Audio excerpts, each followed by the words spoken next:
I've got a little bit of F1 history for you today. My name is Alex Does F1 Stuff, and today is a team through time. Now, I did one of these not too long ago about Haas, covering their 4 years in Formula 1 up to 2019, as you know, 2020 hasn't finished yet, going over 2016, 17, 18 and 2019, and sort of just giving an overview about each year. And today is no different. We are going to be covering a new team today, and that is Force India.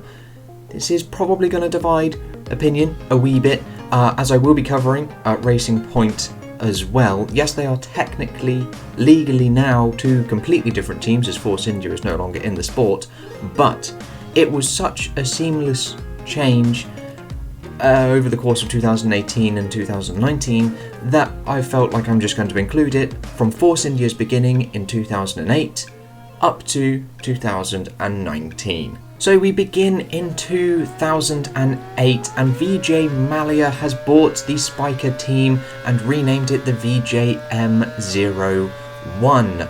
They had Ferrari engines in this year, and they were actually more focused, like, financially and aerodynamically and researchly, I suppose if that's a word, on the 2009 season, which kind of shows, as they had a best result of 10th in Spain, which isn't fantastic. 10th in 2008 didn't score you any points. Points only went up to 8th place. They finished 10th and I think last in the Constructors on 0 points. Unfortunately, and as you can see with the breakdown of the 2 drivers, Sutil and Fisichella, it was not a pretty year for the team. So as you can see, they had a considerable number of DNFs. So what's that? They had 1, 2, 3, 4, 5 races out of the entire season where either one of the cars didn't retire, which is not a fantastic statistic that you want at all. But we move into 2009, the year that they were definitely more focused on, and it shows. It definitely shows. They signed a deal with Mercedes engines at the end of 2008 as well, and they did quite well. The VJM02, it looks a lot nicer, but I think that's because the car in this era just looked a bit nicer. They didn't have any of those silly rakes. They didn't have any of the silly flappy bits and things. It just, the cars looked a lot nicer this year. And the team scored its very first podium at Belgium in Spa as well. P2 behind Kimi Räikkönen, and I think a Red Bull may have been in 3rd, can't quite remember off the top of my head. They finished 9th in the Constructors, 1 place higher than last year, the previous year 2008, on 13 points. Now this is the pre-2010 point system, so I think points went 10, 8, 6, 4, 2, 1, 0 or something like that, all the way down to 8th place. They did kind of well. They had 3 drivers though this year, Sutil and Fisichella. They dropped Fisichella after his podium in Belgium, and not even at the halfway point in the season, and then they picked up Vitantonio Liuzzi as well, who again didn't do very well near the end of the season. Just before I forget, we've got one final picture here of Spa with Fisichella leading. He got pole position and he led Kimi Räikkönen for not quite the majority of the race, I don't think. And then eventually Räikkönen did end up getting in front and winning the race. But we moved to 2010, still with Sutil and Vitantonio Liuzzi, or just Tonio Liuzzi. The car was more of an evolution, I feel, rather than a revolution of the 2009 car. And they had a best result of 5th, which, yeah, it's not too bad in Malaysia. In the pouring rain as well, so it could have been a bit more circumstantial than that. They finished 7th in the Constructors on 68 points, but again the point system changed, so more points are expected in this sort of time frame. But they scored considerably more time. They were in the points considerably more. Oh my god, I can't talk. They were in the points considerably more times this year, but again, 2 more points paying positions could account for that. The latter half of the season didn't go great. They had, 5 consecutive DNF finishes for at least 1 car, with 1 double DNF as well. And launching straight on in to 2011, they dropped Liuzzi and picked up Paul de Resta to be paired with Adrian Sutil. The VJM04 Now this had a slightly interesting airbox. You can't quite see it on this picture, but there is a better one coming up. It was kind of like split down the middle, but I'll show that later. They had a best result of 6th around Germany, so they're kind of in that like midfield, but not really breaching any gap at all. Not an ideal picture, a little bit on the blurry side, but you can see the airbox is like split down the middle, and it's got 2 halves. Look, it was actually quite interesting to look at that one. Again, 6th place in the constructors, or is that a place higher than last year? I think they actually got 7th in the 2010. Is this 2011? Oh no, I'm lost. But they finished on 69 points in the constructors in 6th place. There's a better picture of their airbox, and you can see the HRT behind and other cars alike. It's just one big hole rather than one split down the middle.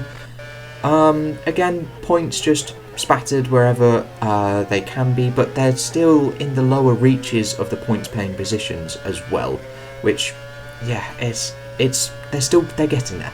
They're getting there. So we head to 2012, and they've actually picked up Nico Hulkenberg for 1 year to be partnered with De Resta, but they had a odd looking car, shall I say. I mean, most of the cars in 2012 were, because they had the step nose, and then it had the black camera bar on the front. It just didn't look great at all. There was also a bit of controversy as they scored a 4th place in Belgium, but they wanted to pull out of the 2012 Bahrain Grand Prix as it was cancelled the year before due to the whole the riots and stuff that were going on. But there was a bit of a disagreement with Bernie Ecclestone, and they ended up racing anyway in Bahrain. But they finished 7th in the constructors, again a position backwards in that sort of range, 6th and 7th on 109 points total. Which driver is that? That might just be De Resta because it doesn't look like Hulkenberg's helmet, but I could be wrong. They did quite well actually. The second half of the season was a lot better for them.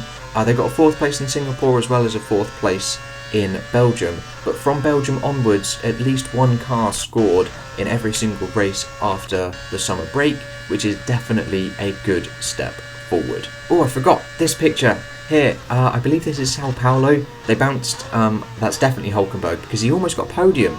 Almost. And then he buggered it. And then he didn't get a podium, as his record stands, unfortunately.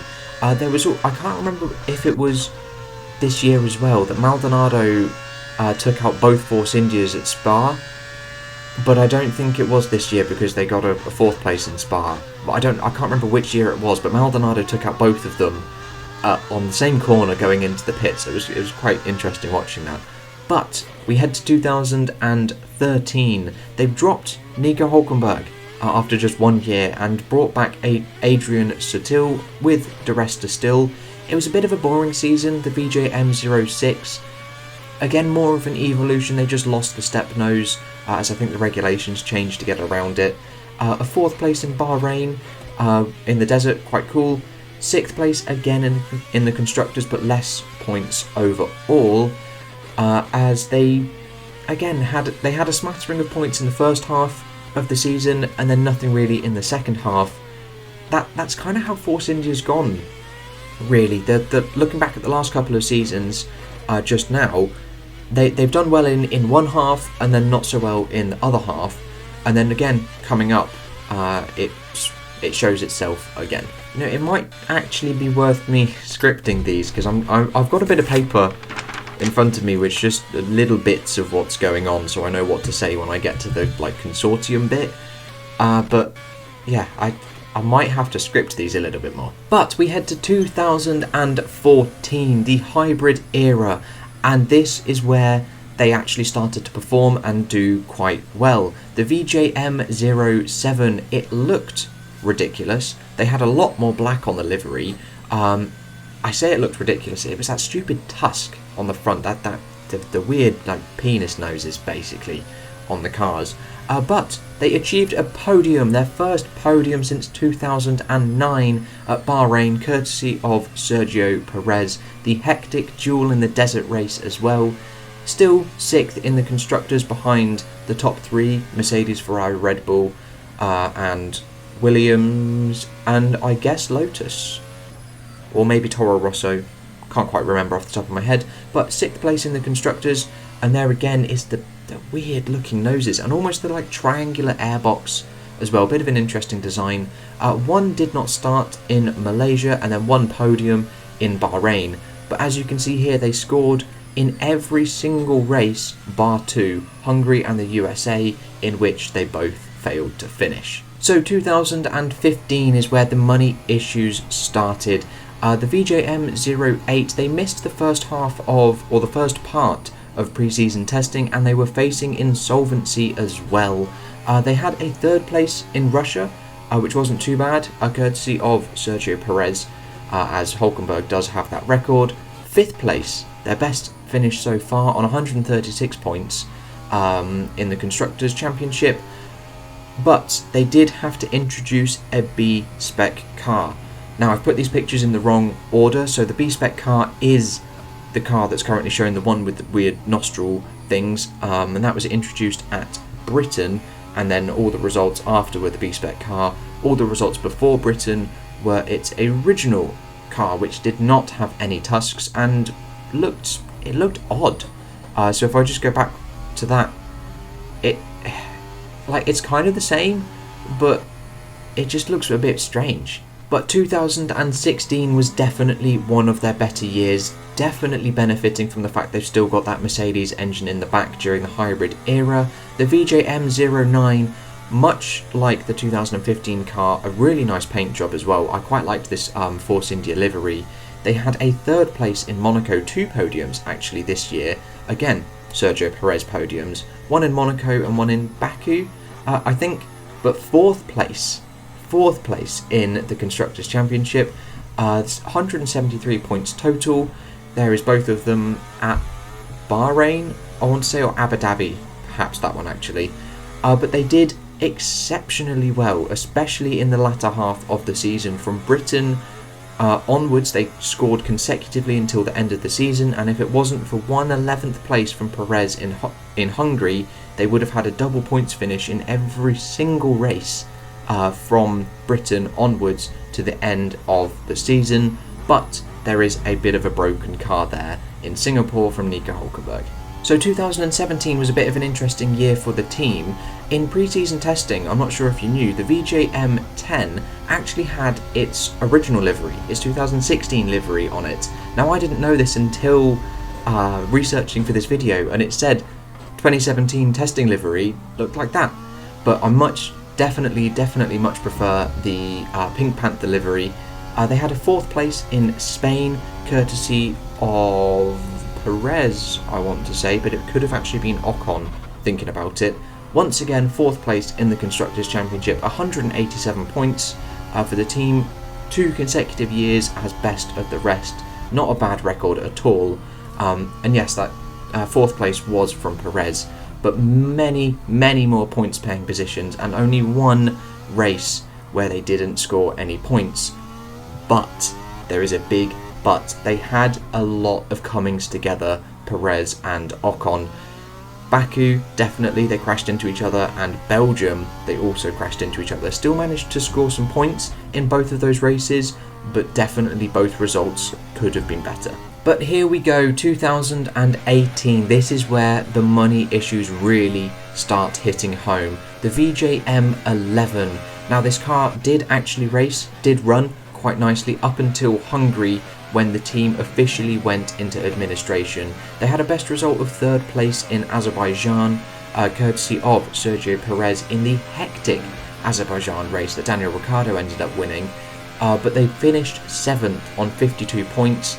Now, once I pull up the picture of the drivers' finishing positions, you'll think, oh, 52 points.